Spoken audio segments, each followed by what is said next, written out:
Sziasztok! Az előbbi kis bemutató ezzel a két programmal készült, és ma nektek ezt fogom bemutatni, ezt a Stix nevű programot, legalábbis a Google fordító így olvassa föl nekem, én nem tudom, hogy ejtik. Ez egy pálcika embereknek az animálására tervezett program. Aki ilyennel foglalkozott már, az biztos ismeri a pivotot is, nekem az is megvan, de személy szerint én a Stixet jobban szeretem, ami egyébként egy újabb program, mint a pivot. A másik program az egy ilyen effektező program, azzal csináltam a lézerkardokat, a lövéseket, stb. Hát akkor nyissuk is meg a programot, megvárjuk, míg betölt.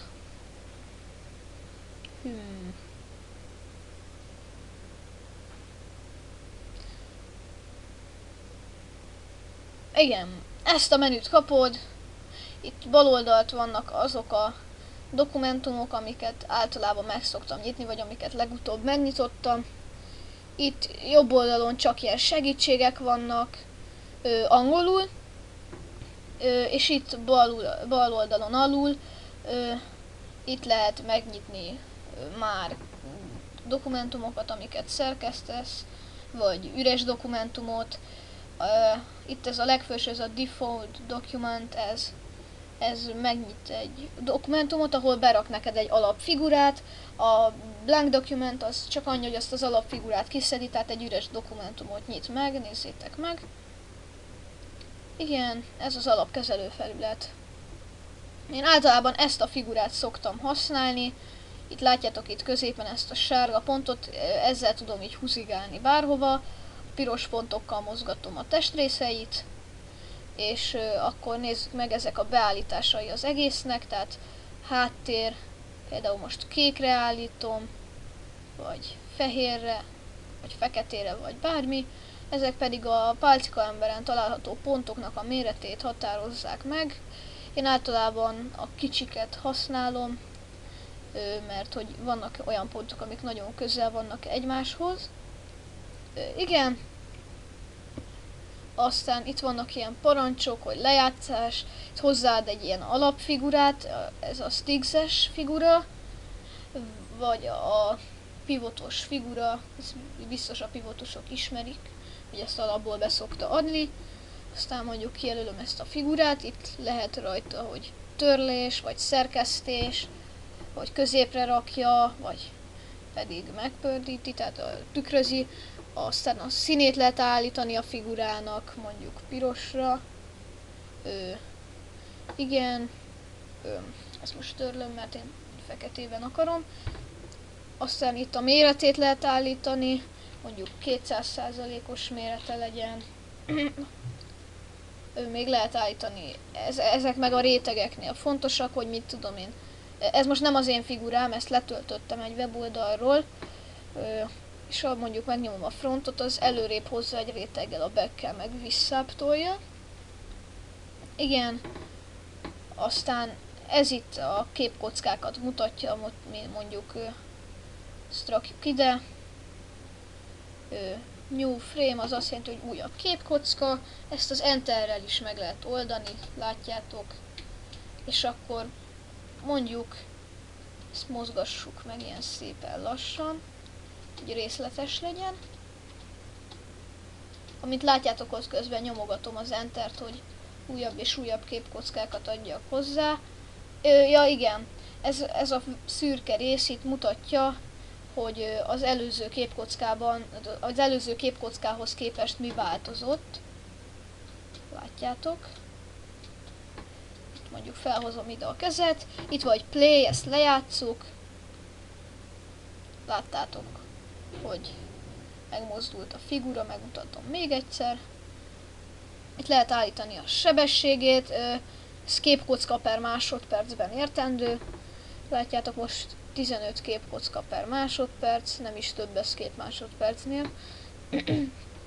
Aztán itt van a könyvtár, itt van elmentve az összes figura, hát nekem jó sok van. Nem csak figura lehet, hanem lehet az háttér, vagy tárgy. Látjátok itt például egy kard, ezt sem én csináltam, de van olyan is, amit én csináltam, például ez, vagy Z betű, de ezek csak ilyen nagyon alap dolgok. vagy én csináltam ezt, de tényleg mások biztos nagyon jókat csináltak, én nem tudok ilyen nagyon jókat. Ezt én csináltam, ezt már nem, ezt is úgy töltöttem le. Illetve nem, mert ezt a netről néztem, bocsánat, és az alapján csináltam. Na de hagyjuk is. Ezt már láttátok, hogy ez mit tud. Ha ezt megnyomom, akkor az azt jelenti, hogy folyamatosan ismételgesse az animációt. Ezt én ritkán használom. Aztán ugye itt van, látjátok, a sebesség, lejátszás, és ez visszaviszi, ugye láttátok. És akkor látjátok, megnyomom, hogy rewind, és akkor visszaviszi az első képkockához. Aztán már csak ez van hátra.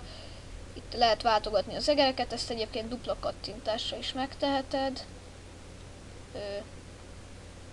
Ez arra jó, hogy kitöltsél vele dolgokat, itt mindjárt mutatok is rá egy példát. Van egy olyan, hogyha lenyomva tartod a jobb egér gombot, tudsz húzni ilyen vonalakat. Például így. Most ez csak egy példa. És akkor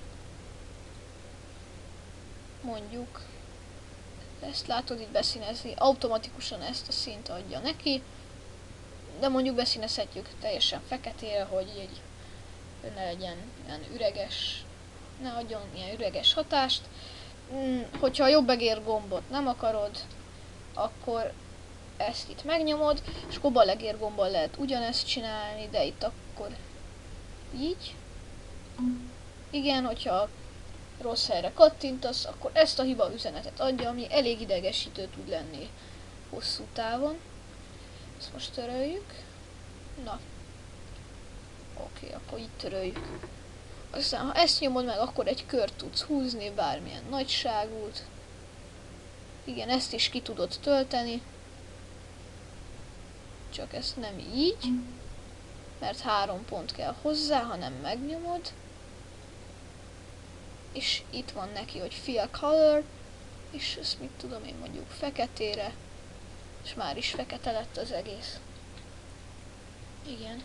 Aztán, hogyha mondjuk van egy figurád, amit el akarsz menteni, akkor itt van, hogy add to library, megnyomod, adsz neki egy nevet, és leokézod, és már is ott lesz a könyvtáradban. Hát úgy alapjában véve ennyi a program. A következő képkockát még itt is megnyomhatod. Itt lehet hozzáadni azt, amit kiválasztottál, tehát ezt a plusz gombbal is meg lehet oldani. Aztán, ha kiválasztasz valakit, akkor ezzel a ceruza ikonnal át tudod nevezni. Ezt a mínusszal le tudod törölni. Ez megnyitja azt a mappát, ahova el vannak mentve ezek a pálcika emberek, tárgyak, bármi. Ez pedig frissíti a könyvtárat, ha esetleg valami újat beleraktál és még se jelenítené meg. Itt is vannak hasonló szerkesztői eszközök. Igen, ezeket föl lehet fedezni, de egyébként én ezeket itt nem szoktam használni, mert ezt meg lehet oldani egyszerűbben is. Igen, itt lehet újat megnyitni, bezárni, menteni, stb. Itt lehet törölni, klónozni, új képkocka, beállítások. Itt ezt az egész programot lényegében megszabhatod. Igen. Itt lehet berakni egy pontot, ami igazából semmire nem jó igazán, ez ilyen kiindulási pont, és akkor mit tudom én, húzol belőle egy ilyet. Vagy egy vonalat is berakhatsz, egy négyzetet, egy kört, és ugye ez a két alapfigura, ezt már láttuk. Igen, itt a nézet, hogy szerkesztői mód vagy előnézet. Igen, itt a minőség is.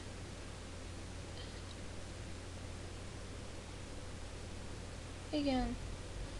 Itt pedig az ablakokat, tehát ezeket itt be lehet zárni vagy megnyitni ennek segítségével. Itt pedig vannak ilyen mindenféle fórumok, meg letöltői oldalak, meg segítségek, meg mindenféle. És igen, lényegében ennyi a program, és lehet animálni. Úgyhogy én most csinálni fogok nektek egy animációt, de ezt már egy következő videóklipben, persze felgyorsítva, hogy lássátok, hogy hogy is megy az ilyen.